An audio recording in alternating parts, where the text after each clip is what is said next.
Bridezilla ruins her own wedding by cheating with her fiancé's uncle, and then she demands that her bridal party pays for her cancelled wedding. So, my friend Dana, 29 female, was supposed to be getting married this past Sunday, January 14th. The wedding got cancelled and things had gotten very crazy. Dana was getting married to Josh, 32 male. She's still in college with me and asked a few friends from college, myself included, to be her bridal party. Now, from the start, this wedding has been a disaster. I'm going to just point out a few of the crazy stuff we dealt with. 1. She refused to invite my best friend, who she's supposedly good friends with, because she thinks we're lesbian lovers. We're not. 2.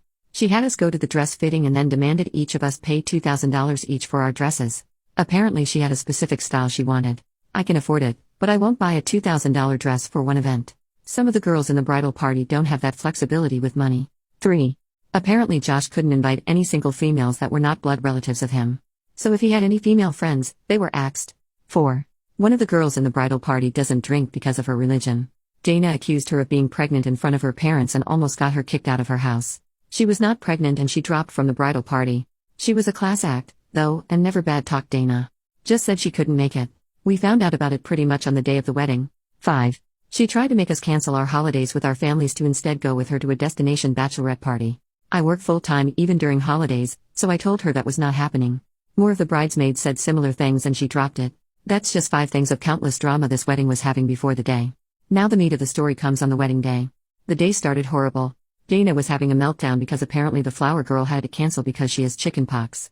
She was threatening to sue the mother unless she brought this sick 3-year-old to the wedding. Josh apparently was able to calm her down from this starter outburst, and we began preparations. The whole day she had constant outbursts. She made people cry. Like, wedding staff and bridesmaids. The maid of honor deserves a medal for the amount of diplomacy and bull-crap control she had to do. I for the most part took the easy route and decided to work outside the bridal suit like checking flowers, making sure food was okay. Basically any excuse not to be around the bride. Eventually I had my makeup and hair done, then the bride asked for a little bit of time alone to decompress from the stress. We didn't even fight it, you could not see a group of women run faster away. The wedding was starting in 30 minutes, so we figure she would be fine alone for that little. I spent those 30 minutes just sitting in the chapel with my phone. It had to be about 5 minutes before the start of the wedding when the maid of honor came over to tell me the wedding was cancelled. I asked her what happened. Maid of honor said, Dana was having a quickie with Josh's uncle in the room. Josh caught them. I just stared at the maid of honor with my mouth pretty much about to reach the floor.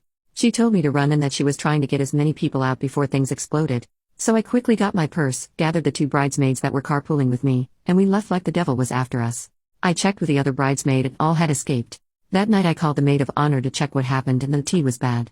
Apparently and rightfully, Josh called off the wedding, called her a few names, told off his uncle, and has since left with his mates to I hope have the biggest single man party ever. I feel so bad for him. He's an absolute gem of a man. He apparently also told Dana and her parents that she will be paying the cancellation fees. According to the maid of honor, Dana's father told her in front of everyone that she was paying it on her own for being a I thought that was the end of it. I made the choice to separate myself from this mess. Until I got a call from Dana, not even an hour ago, demanding $5,000 to help pay her cancellation fees. According to Dana, it was our duty as the bridal party to pay her cancellation fees. I obviously told her no and that she might as well lose my number. I am never speaking to this woman again. This has been pretty much the reaction of all bridesmaids and the maid of honor. By the way, maid of honor? Josh's older sister. Update 6 days later. Hey guys. I know a lot of people want to know what happened. After talking to Josh yesterday, he asked me to only say that he's okay, figuring things out and moving on. We're going to stay friends with him and his sister. Dana was told that no one in the group wants to interact with her and since then it's been mostly radio silence.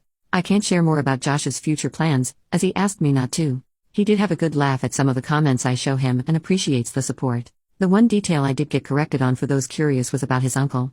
He's the younger brother of Josh's mother and he's 55 years old. I thought he was married into the family, but I got that detail wrong. I also found out the most disgusting detail is the uncle knew Dana since she was a teenager. Dana and Josh are high school sweethearts. So, yeah, I kinda feel gross knowing that. Other than that, I got a major haul of cake. So at least I got something good out of this mess.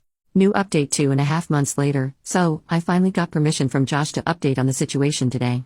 I'm going to start by saying he's doing much better.